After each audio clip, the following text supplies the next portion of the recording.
மாத்திரை கொடுத்தாங்க.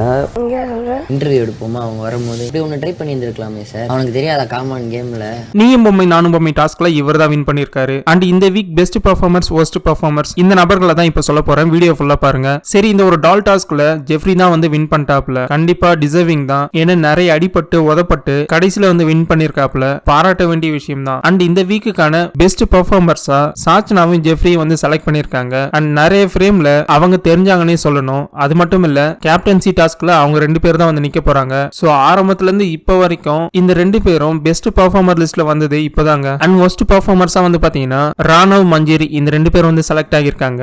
ராணவ் கூட மக்கு பிளாஸ் 3 டாஸ்க் எதுவும் பண்ணல அப்படின்னு கூட சொல்லிக்கலாம். மஞ்சேரி அந்த ஒரு ஃபைட் பண்ணாங்கல்ல, அதனால அவங்களுக்கு பிளாக் மார்க் ஆயிடுச்சு. இந்த லிஸ்ட பத்தி நீங்க என்ன நினைக்கிறீங்க? அண்ட் சாச்சனா சேவ் ஆகல. இந்த வீக் ஓட்டிங்ல வந்து பாத்தீங்கன்னா சிவகுமார், ஆனந்தி, சாச்சனா இந்த 3 பேர் தான் லாஸ்ட்ல இருக்காங்க. கண்டிப்பா டபுள் எவிக்ஷன் இருக்கும்.